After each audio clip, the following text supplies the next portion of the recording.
Allah Subhanahu wa taala menyebutkan wa idza sa'alaka ibadi anni fa inni qarib. Apabila hamba-Ku bertanya kepadamu wahai Muhammad tentangku, katakan aku dekat dengan hamba-Ku itu. Kapan Allah itu dekat dengan kita? Ketika kita mendekatkan diri kepada Allah, Allah pula mendekatkan diri kita kepadanya, maka dekatlah kita dengan Allah Subhanahu wa taala. Apa keistimewaan yang akan kita dapatkan?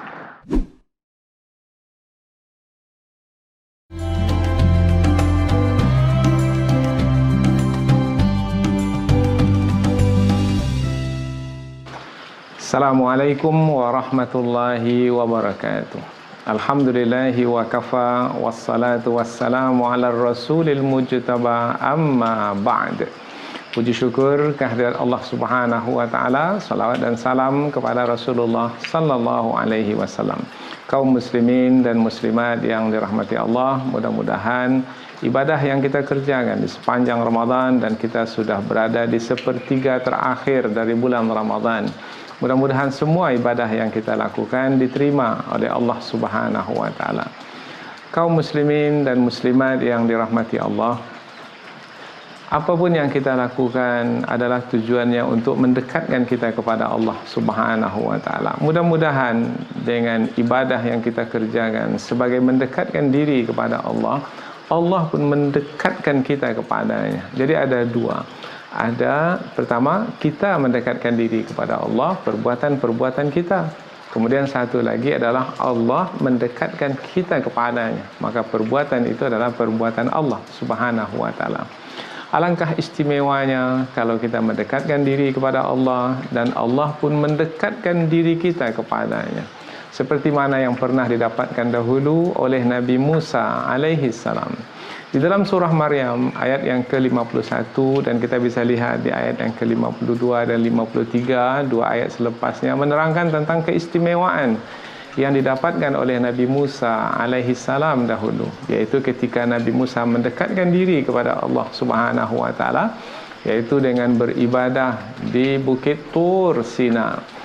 Dan Allah Subhanahu wa taala mendekatkan Nabi Musa kepadanya, sehingga dapatlah Nabi Musa keistimewaan. Wadhkur fil kitabi Musa, dan ambil peringatan dari kisah Nabi Musa yang ada dalam kitab suci Al-Quran, karena kisah Nabi Musa itu diterangkan kembali oleh Allah Subhanahu wa taala kepada Nabi Muhammad melalui ayat-ayat Al-Quran yang diturunkan kepada baginda. Tujuannya untuk apa? Untuk kita mendapatkan pelajaran. Meskipun kisah itu sudah berlalu lama, tetapi nilai yang ditawarkan oleh kisah itu tetap senantiasa ada untuk kita. Dan mudah-mudahan insya-Allah apabila pada masa dahulu banyak yang telah mendapatkan keistimewaan ini, mudah-mudahan kita juga mendapatkannya. Meskipun Allah Subhanahu wa taala menguji kita pada tahun ini, yaitu Ramadan yang kita lalui dengan bersamaan menghadapi musibah, yaitu COVID-19, tetapi tidak mengurangi semangat kita di dalam mendekatkan diri kepada Allah. Karena ketika kita mengurung diri di rumah, yaitu dengan istilah lockdown, di rumah saja, ini adalah masa kita bermunajat, yaitu masa kita bersama dengan Allah Subhanahu wa taala. Yang penting adalah pertama, seperti yang disebutkan di dalam ayat ini, yaitu Allah Subhanahu wa taala menjelaskan Nabi Musa alaihi salam adalah kana mukhlisan, adalah seorang yang ikhlas. Maka pastikan ibadah yang kita kerjakan itu ikhlas semata-mata karena Allah. Wa kana rasulan nabiyya, Nabi Musa alaihi salam adalah seorang rasul yang diutus oleh Allah dan seorang nabi yang menerima wahyu dari sisi Allah Subhanahu wa taala. Wa nadainahu min janibit turil aiman, dan kami panggil Nabi Musa alaihi salam itu dari sebelah kanan dari Bukit Tur Sina. Nabi Musa sudah berada di atas Bukit Tur Sina. Kemudian Allah memanggil Nabi Musa alaihi salam, wa qarrabnahu najiya, wa qarrabnahu, dan kami dekatkan dia. Allah mendekatkan Nabi Musa alaihi salam najia untuk bermunajat kepadanya.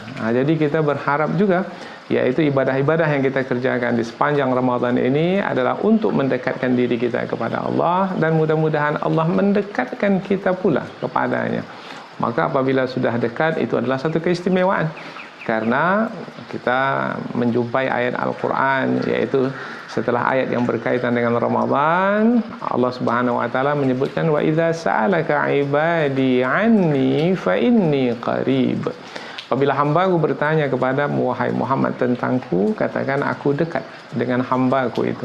Kapan Allah itu dekat dengan kita? Ketika kita mendekatkan diri kepada Allah, Allah pula mendekatkan diri kita kepadanya, maka dekatlah kita dengan Allah Subhanahu wa taala.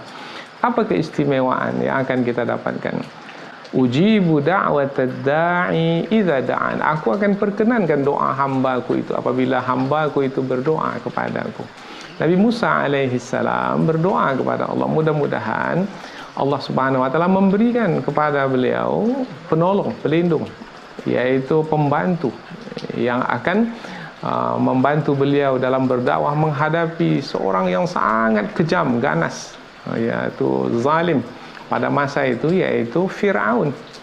Nah, Allah Subhanahu wa taala memberikan kepada Nabi Musa, wa wahabna lahu, dan kami berikan kepadanya, yaitu kepada Musa. Ini kapan ayat ini disampaikan?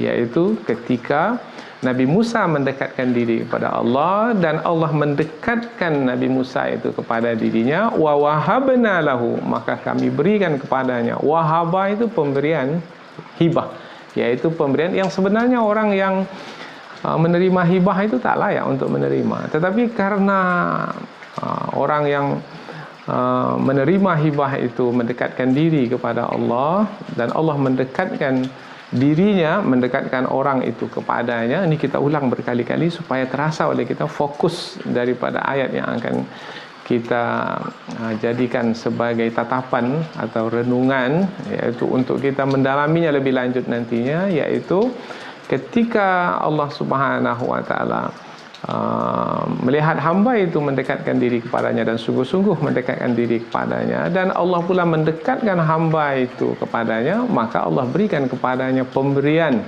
yang pemberian itu pemberian yang sangat istimewa. Sebenarnya tak layak orang itu mendapatkan pemberian tersebut, karena Allah Subhanahu wa taala memberikan atas dasar hibah, yaitu sebagai pemberian untuk mengistimewakan, untuk meninggikan, untuk memuliakan.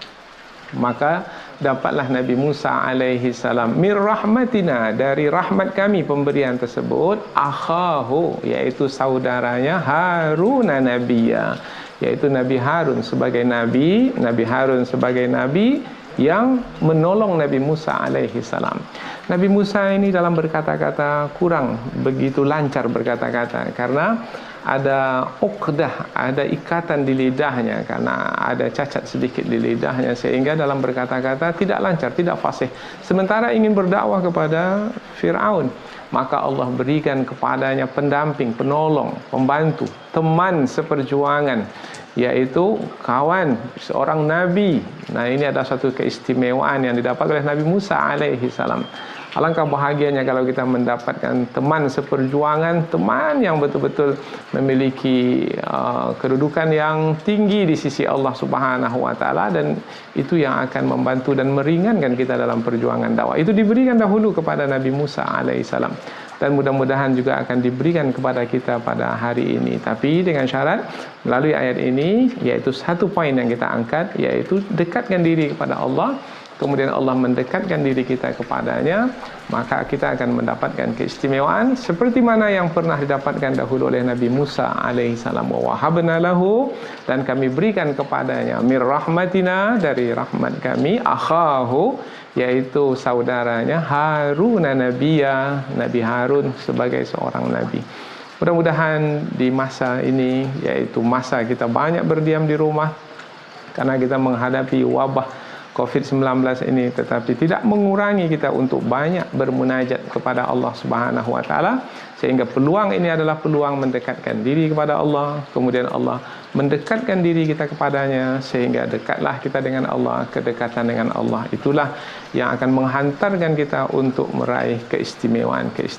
Mudah-mudahan ada manfaatnya insyaallah. Subhanakallahumma wa bihamdika, asyhadu an la ilaha illa anta, wa astaghfiruka wa atubu ilaik. Wassalamualaikum warahmatullahi wabarakatuh.